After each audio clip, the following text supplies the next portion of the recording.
This is Lemons Car Spotting. You post to Instagram with the hashtag Lemons Car Spotting. We pick the hooptiest. They are so incredibly terrible. And which one we want to become a real Lemons build. It does car-like things. We've been pushing for one of those in Lemons too, and those are very affordable. Jay and Nick for car spotting. You know how this works. We're not even going to go over it. Eric, are you ready? Yeah, you called me Nick, but let's go for it. Oh!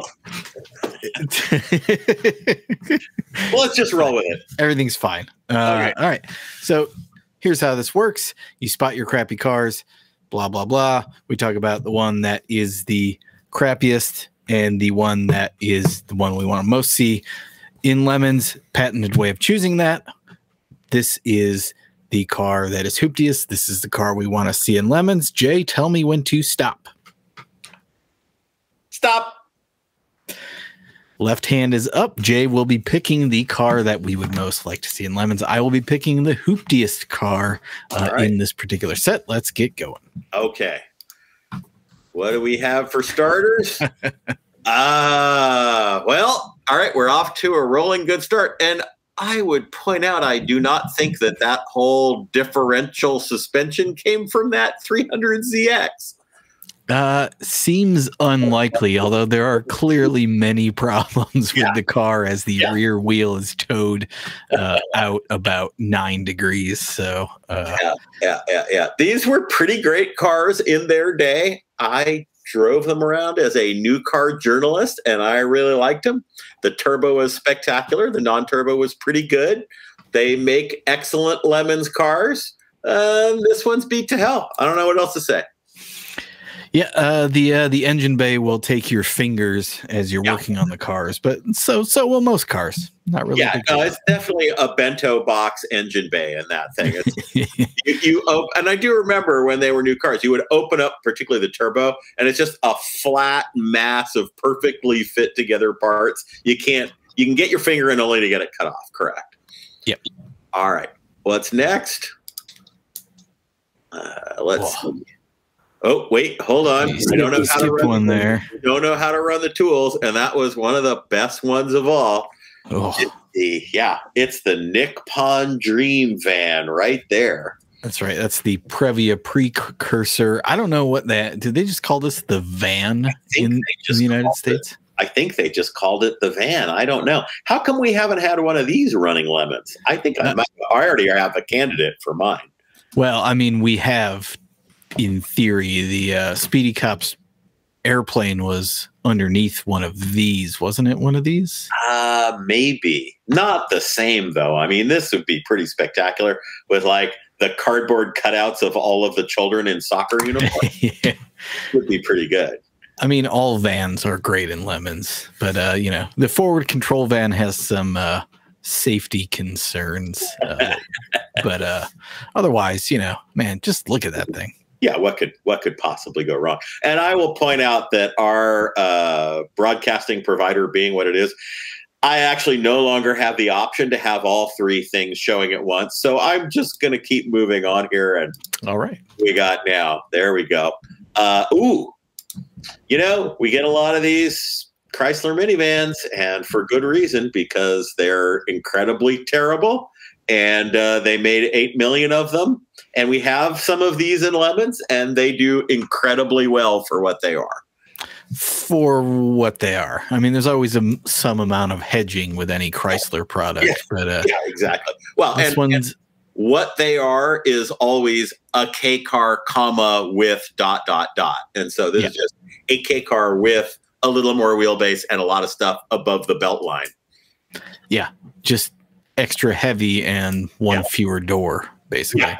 Yeah, exactly right. Why was there only one sliding door? Is that because they're having two big openings would just make the whole thing like crumple in the middle? No, I don't think it was anything that sophisticated. I think it was just because it was, cheaper that way. Oh, look at this. Now I have all these controls again. No, I think it was just saves you the money of a slider and a door handle. And, screw it. The kids can only get out on one side. So what? So that means when you park in your garage, if your garage happens to be tight on that side, your kids grow up in the van, can't get out. Right. Yeah. But you know, saved 4 cents a unit. So, wow. That, what is that? 67 Bird. Yeah. 2-door. They made a 4-door of this, didn't they? They did with suicide doors, I think, in the rear. Yeah. Love the God, that front end. It looks like a whale shark is what it looks like. Yeah, they just sort of gave up. They're like, well, we got to get air in there, and we got all these vacuum controlled headlight doors. Let's just make it a big hole. Yeah. I've always wanted to see one of these in Lemons just done up like a whale or a whale shark. It's just the perfect car for it. It is really good. It is really good. Did these not have little Landau bars originally on the B pillar there? It was probably an option. Yeah. I assume there were varying trim levels, but maybe that came with the later Birds. I'm not really sure, but that's really bad. well, yeah, it's just the slab. It's like the bad slab side Lincoln is what it is. Weren't these? This was from that period where Ford had all of these motors that were like 460. They were 428s, 460s, and they were utterly gutless. They just were completely, they would not get out of their own way, and they got 8 miles to the gallon. Let us know in the comments how stupid we are for not knowing the difference between a 427, 428, and 429 that Ford all put in different cars at different times. Right, exactly. And frankly, how many of those do you need? Not that many. You know, they had a 430 too, didn't they? They had everything from a 427 to a 430, all totally different, completely unrelated. I did not. I honestly, here's where you're going to put in the comments. I never heard of a 430. I had no idea, and I was alive back then, and I still don't know. So I think that was the MEL, the Mercury, Edsel, and Lincoln. The biggest one was a 430, I think. Let me know in the comments that I'm wrong about that, because I probably am. There you go. This, by the way, is why we never read the comments, because we already know we're idiots. We don't need you to point out how we're idiots. In fact, to that point, I mean, we all know that this is a Sebring convertible and all that, but was this also a K car? No, it can't have been. By this point, they must have had another platform. Yeah, this is separate from now. That's interesting that you bring that up, because the Sebring Coupe and the Sebring convertible, totally different cars, completely and totally. They have nothing in common. Maybe an engine, but why does that not surprise me? I don't know. And I think the Sebring sedan they briefly made was also a different platform, but you know, and I'll bet that neither one of them had the excuse of being spun off a Mercedes platform. No, that's correct. No actual reason at all why they were two different platforms. The coupe is a fat Mitsubishi Eclipse, which is already a fat car. So there's, don't mean to fat shame anybody, but I mean, a 3,700-pound Sebring is not exactly a sporty car. Wow, boy, I didn't know any of this stuff. So all right, good stuff. I'm gonna keep rolling. We're not gonna comment on the fact that he had enough money to buy a new rear bumper, but not enough for a can of light blue spray paint. That's right. So, yeah, we're just going to move on. Now we're getting somewhere. By the way, best wheels on a Festiva ever. Are 100%. those the Isuzu iMark wheels? I think they're Mazda 323 wheels. I think Mazda had some variant with the square and the circle. Those are great. Those are really good. Yeah. 80s wheels. I mean, there's some really choice stuff. This is tip top for that. You know what's due to come back? The teddy bear wheels. I think we need a teddy bear wheel revival, because those were awesome. I think Lemons is the natural place for that to start, and I think we probably just need to start making that a spec part for Lemons. Every car needs the teddy bear wheels and the fire chicken on the hood, I think, to start with. So basically, on this car, you could have both of those things. Be totally awesome. Be totally good. So we've talked about these before. I like these cars. I actually think these were so much more fun than fun. They were so much less terrible than the equivalent Geo, Chevy, whatever the hell they were, Suzuki thing. I really like these. Yeah.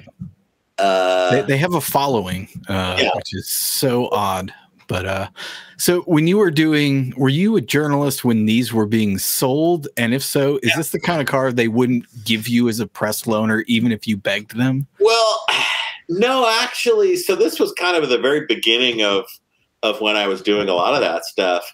And no, they were desperate to give you these things, because otherwise, who would ever talk about them, and how would they ever get covered? I mean, they had no marketing budget, whatever, because if they spent $1,000 on marketing, that was their profit margin on the entire year's worth of cars. These sold for nothing; they were basically free.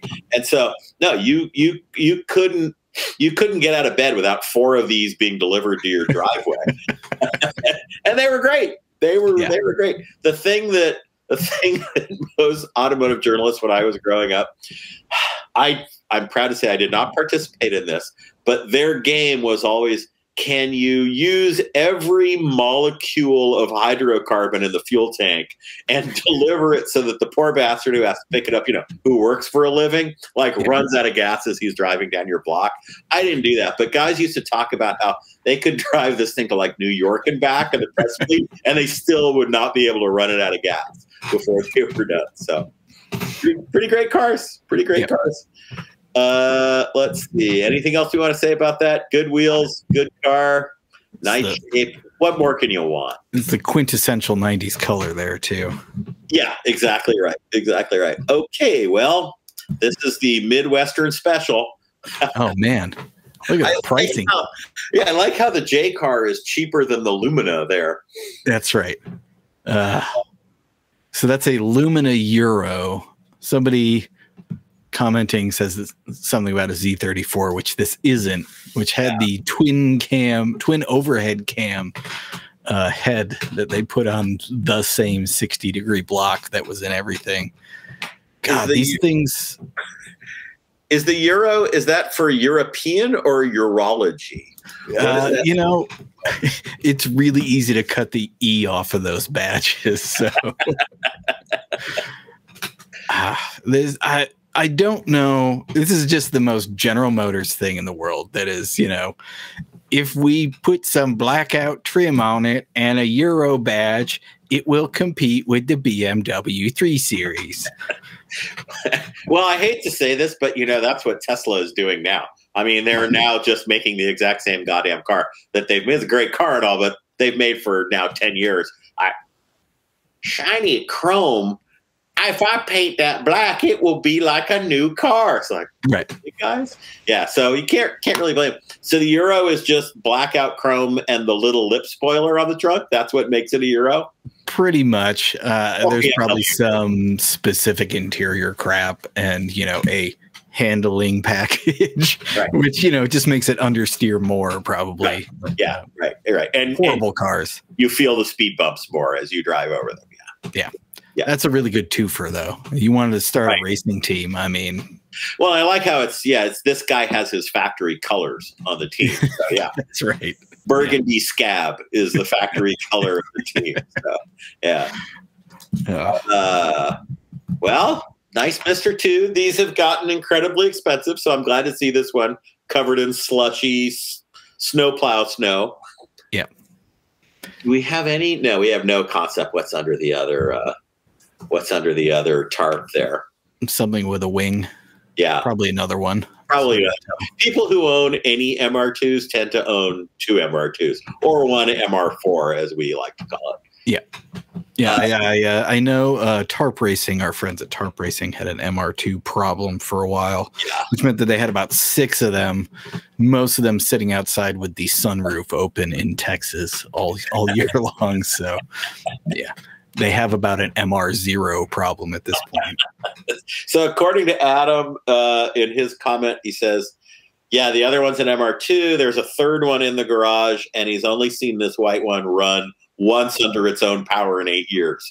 So that's a very so it's an MR6. It's a very MR2 kind of experience. I remember these when they were new as well. I mean, I was testing them new. Kind of not great. Yeah. Kind of not a lot of fun to drive. I mean, not great cars. Sorry. Well, the internet would tell you otherwise. Well, no, exactly. And you would think, hey, Toyota. It's got this fast spinning twin cam motor. You know, it's been edgy. They were just kind of top heavy and you couldn't really fit in them. I didn't like them. Of course, I like the Subaru XT6. So what do I know? And here's the cars that changed the world, basically. And two of them. Yep, the unkillable Civic. These were great cars. How come you never had one except for being in the Midwest? Yeah, they didn't exist. By the time I was driving in the year 2000, every single one of these was gone. Some kids in my school had like the 89, 90 Civic sedan. That was about as new as you could find in the Midwest. Well, were they gone, or did Midwesterners just refuse to buy those darn Japanese cars? That's a good point. You know, when the Pinto and the Vega were around, why would you not buy those as opposed to, you know, that Jap crap? If I had $1 for every sticker of that I'd seen in the Midwest. Right. Yeah. Yeah. Well, the irony is I still see these around in California all the time. Yeah. Like people still just driving them around like regular cars, which they are. I think I saw like a CVCC Accord on the road once in the last 15 years. That's about it. Yeah. Yeah. No, I see those all over the place now too. So yeah. Midwest. And what in the boy, that's right on the tip of my tongue, but is that like what the hell is that? It's a Mercury or a Lincoln. As I'm looking at, you know, like where the Continental kit would be on the back, where it's squared off, that was a Ford thing, I think. Yeah, but then that thing with the belt line that goes up and over the fenders is sort of a Mopar thing. Who knows? You know, as I've gotten older, I've gotten dumber. And I used to be, I knew every single one of these ridiculous cars. Like I could tell you everything about it. I'm looking at this as a big kind of American pile. Who knows? I like the O'Reilly wheel covers. Yes. I was going to make that comment. I had those on my Plymouth Acclaim also. So, everybody had those on everything. Yeah. I'm going to call that a Mercury Marquis. And maybe that's right. I don't know. If we were more organized, you know, we would have reviewed these and gone on Google and made it look like everybody else does, made it look like we know everything. But you guys are so dumb. That is obviously a 77 Mercury Marquis. I can live with that. That's a risk I'm willing to take. Yeah. Oh my God, we powered right through them. All right. Boom. Good. Okay. That's the way the internet ought to work.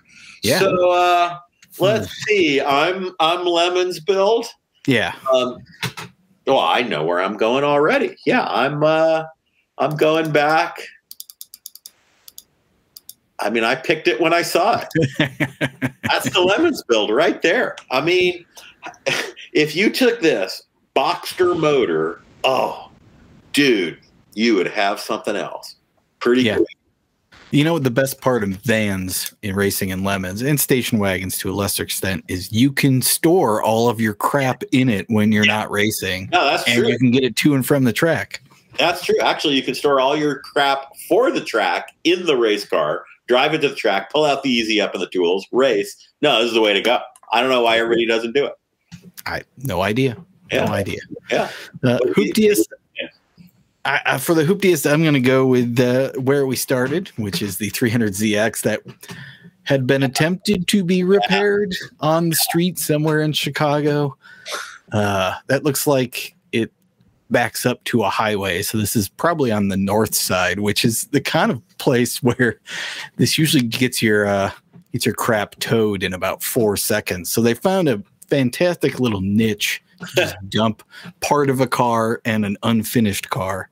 And, you know, I love that parking enforcement hasn't even bothered to boot it because it clearly isn't going anywhere. Do we know what this long chunk of metal is between the curb and the car? I'm going to say it's the foam insert in the bumper, probably. That's what it looks like to me. That's probably right. Do you think that If you were to go right now, do you think this car is still there on the street? I'll bet you it is. I'll bet it is. Yeah, I'd have to.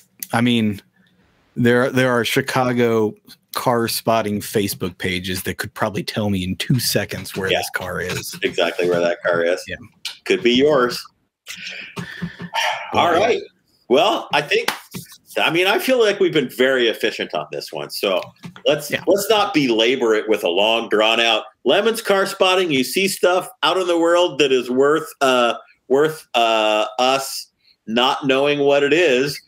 Hashtag it Lemon's car spotting. We will pick it up. We will maybe talk about it on this show. See you next week.